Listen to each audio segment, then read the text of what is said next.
6 दिसंबर 1992 ये वो तारीख थी जब राम मंदिर आंदोलन अपने चरम पर था और बाबरी मस्जिद ढांचे को भीड़ द्वारा गिरा दिया गया। इन घटनाओं की शुरुआत हुई 1989 में वीपी सिंह द्वारा मंडल कमीशन की सिफारिशों को लागू करने से, जिसने आगे चलकर मंडल वर्सेस कमंडल की राजनीति का रूप ले लिया, जिसका पहला पड़ाव बनी राम जन्मभूमि। उस वक्त एक नारा हर जगह सुनाई देता था, अयोध्या तो बस झांकी है, काशी मथुरा बाकी है, जिसने तत्कालीन कांग्रेस सरकार को पहले ही चेता दिया था कि ये आंदोलन सिर्फ अयोध्या तक ही नहीं रुकने वाला। इसलिए 11 जुलाई 1991 को पीवी नरसिम्हा राव सरकार ने धार्मिक स्थानों के नाम पर पैदा हो रहे धार्मिक उन्माद को रोकने के लिए प्लेसेस ऑफ वर्शिप एक्ट 1991 पास कर दिया। इस एक्ट का एक ही उद्देश्य था कि आगे चलकर किसी और धार्मिक स्थान के नाम पर देश में माहौल खराब ना हो।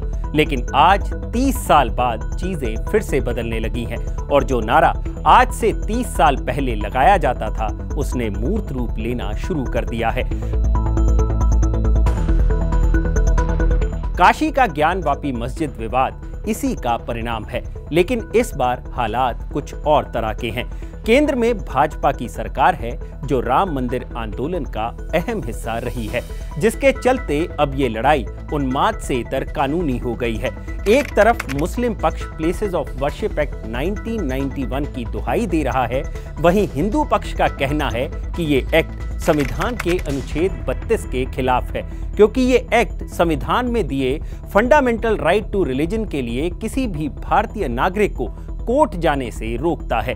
तो चलिए बताते हैं आपको कि आखिर क्या कहता है प्लेसेस ऑफ वर्शिप एक्ट 1991 और क्या वाकई इस एक्ट में कोई ऐसी क्लॉज है जिससे ज्ञानवापी मस्जिद मामले को इस एक्ट से ही बाहर रखा जा सकता है।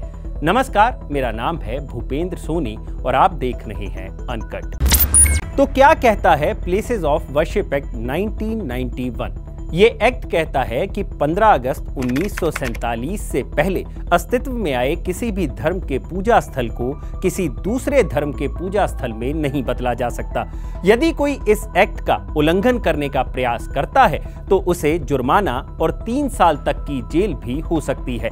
प्लेसेस ऑफ वर्शिप एक्ट की क्लॉज 2 कहती है कि 15 अगस्त 1947 में मौजूद किसी धार्मिक स्थल के बदलाव से जुड़ी कोई याचिका अगर कोर्ट में पेंडिंग है तो उसे बंद कर दिया जाएगा।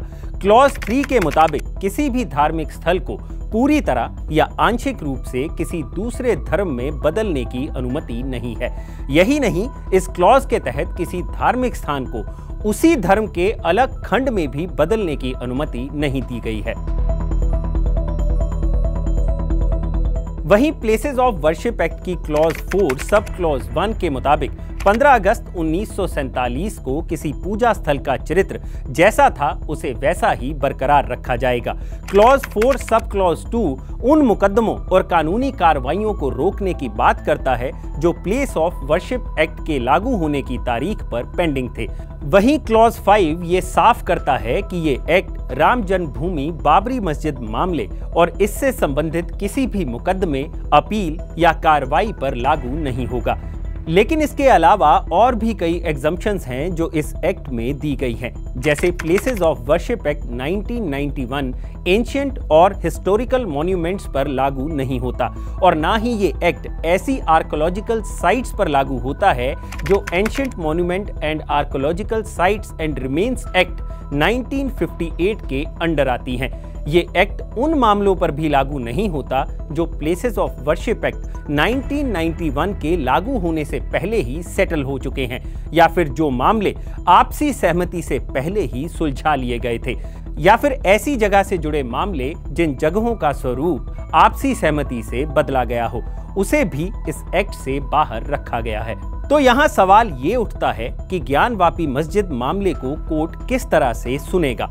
विश्व हिंदू परिषद की दलील है कि ज्ञानवापी मस्जिद का मामला प्लेसेस ऑफ वर्शिप एक्ट के अंडर आता ही नहीं है, क्योंकि इसमें रिलीजियस स्ट्रक्चर में कोई चेंज हुआ ही नहीं है, क्योंकि 1947 के बाद से ही हिंदू पक्ष यहाँ पूजा अर्चना करता रहा है। लेकिन इस दलील के इतर ये मामला प्लेसेस ऑफ वर्शिप एक्ट 1991 के तहत आता है, तो कानून के मुताबिक चलें तो कोर्ट को ये याचिका खारिज कर देनी चाहिए। और अगर इस मामले को कोर्ट सुनता है तो प्लेसेस ऑफ वर्शिप एक्ट 1991 का उल्लंघन है। ऐसे में सुब्रमण्यम स्वामी का कहना है कि मोदी सरकार को इस एक्ट को ही खत्म कर देना चाहिए। इसके लिए सुब्रमण्यम स्वामी पहले भी इस एक्ट को खत्म करने के लिए मोदी सरकार को अपील कर चुके हैं। यानी कुल मिलाकर बात इतनी है कि अगर कानूनन तौर पर देखा जाए तो फिलहाल इस पूरे मामले में दो ही ऑप्शंस बचती हैं। पहली ऑप्शन ये है कि सुप्रीम कोर्ट संविधान के आधार पर इस एक्ट को ही डिसमिस कर दे, या फिर मोदी सरकार प्लेसेस ऑफ वर्शिप एक्ट 1991 को अमेंड कर दे। लेकिन अगर ऐसा होता है तो जिस सेक्युलरिज्म की भावना को जिंदा रखने के लिए 1991 में ये एक्ट बनाया गया था, ये उस भावना को खत्म करने जैसा होगा। और अगर ये एक्ट हटता है तो ना जाने और कितने काशी मथुरा जैसे मामले इस देश में सर उठाने लगेंगे, जिसे रोकना सरकार और कोर्ट दोनों के लिए मुश्किल होगा। अगर आपको ये वीडियो पसंद आया हो तो इसे लाइक और शेयर जरूर करें, और जानकारी से भरे ऐसे ही और वीडियोस देखें।